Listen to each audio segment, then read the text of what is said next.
Real মাদ্রিদের জার্সিতে সময়টা ভালো যাচ্ছিল না ফরাসি সুপারস্টার কিলিয়ান এমবাপ্পের। গোল পাচ্ছিলেন না এই তারকা, যে কারণে সমালোচনার মধ্য দিয়ে যেতে হচ্ছিল তাকে। অবশেষে গোল খরা কাটালেন এমবাপ্পে।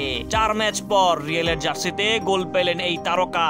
এমবাপ্পের গোল খরা কাটার দিনে দাপুটে জয় পেয়েছে রিয়াল মাদ্রিদ। স্প্যানিশ লা লিগায় লেগানেসের বিপক্ষে 3-0 গোলের দাপুটে জয় পেয়েছে কার্লো আনচেলত্তির দল। আর তাতে শীর্ষে থাকা বার্সেলোনার সঙ্গে রিয়ালের ব্যবধান কমেছে আরো।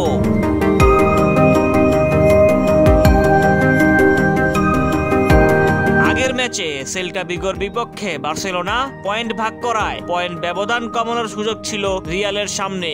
সেই সুযোগ লুফে নিতে ভুল করেনি আনচেলত্তির শিষ্যরা। ম্যাচের শুরু থেকেই আক্রমণাত্মক ফুটবল খেলে জয় তুলে নিয়েছে 3-0 ব্যবধানে।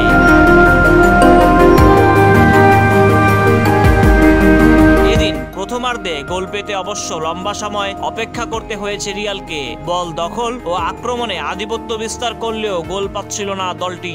অবশেষে ম্যাচের 43 মিনিটে ভিনিসিয়াস জুনিয়রের বাড়ানো বল দক্ষতার সঙ্গে জালে জড়িয়ে গোল খরা কাটান এমবাপ্পে।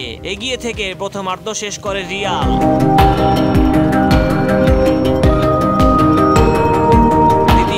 দাপট ছিল তাদের। ম্যাচের 66 মিনিটে ব্যবধান দ্বিগুণ করেন ভালভার্দে। লেগানেসের কফিনে শেষ পেরেক ঠোকেন জুড বেলিংহাম। ম্যাচের 85 মিনিটে এই ইংলিশ তারকার গোলে 3-0 গোলের দাপটে জয় নিয়ে মাঠ ছাড়ে রিয়াল।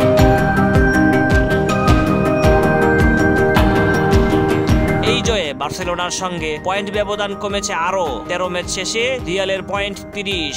অন্যদিকে 1 ম্যাচ বেশি খেলা বার্সার point 34। News desk, MS sports.